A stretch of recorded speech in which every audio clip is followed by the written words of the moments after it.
Everyone. In this video, we will be discussing Class 8 NCERT book, Chapter 8, Force and Pressure. This is part 1 of the video.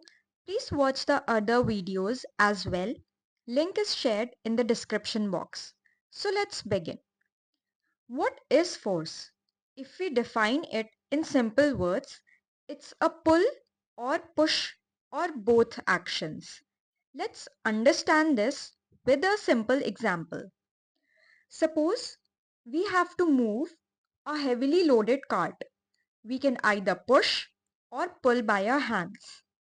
Here, we use our muscular force for push or pull action. Now, another question arises. What does force do to objects to which it is applied?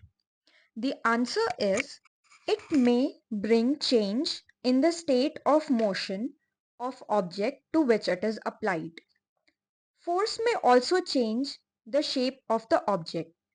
In this answer, we have to note certain key pointers very carefully. First, what do you mean by the change in the state of motion of object?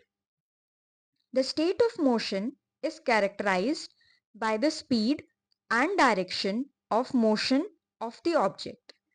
Even if the object is at rest, meaning the speed is zero, that is also considered to be a state of motion of the object.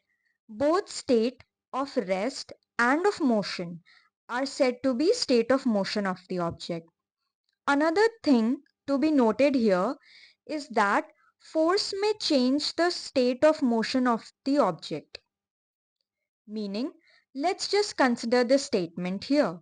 Force would always result in the change in state of motion of object. This statement is false. It's a special case. When net force acting on the object is zero, then there will be no change in the state of motion of the object. Let's understand this with the help of an example. No effect of force is seen if you push a wall because the pulling force of cement from adjoining walls in contact is huge.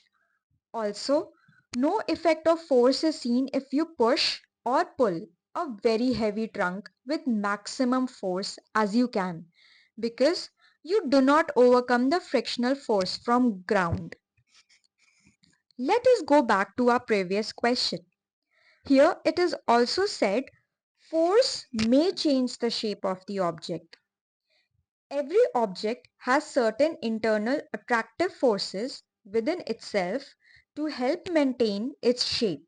This property is called rigidity.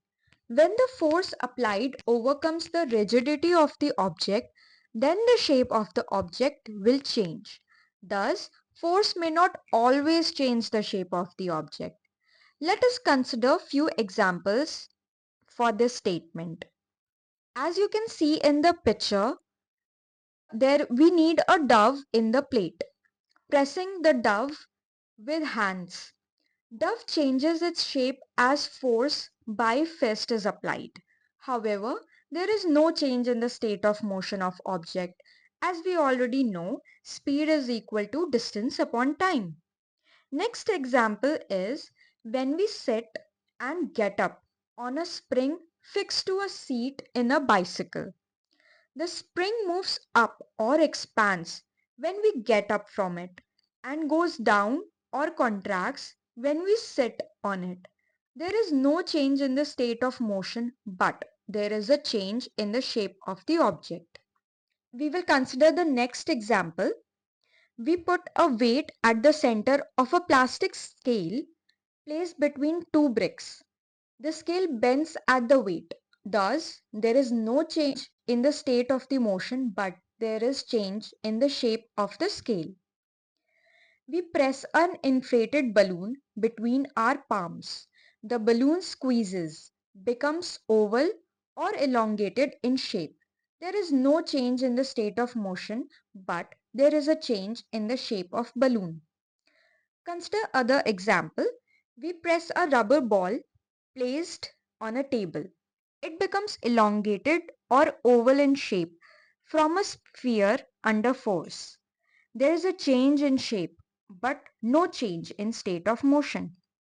A dove is rolled to make a round chapati. There is a change in shape, but there is no change in state of motion of the object. A batsman hits the ball by a bat. There is no change in the shape of the ball, but there is a change in the state of motion. The rigidity of the ball is high, so it does not change its shape when hit by a bat. We will discuss the chapter up till here in part 1. To continue, please click on the link for part 2 given in the description box. If this video was helpful, please like, share, subscribe and comment. Thank you for watching.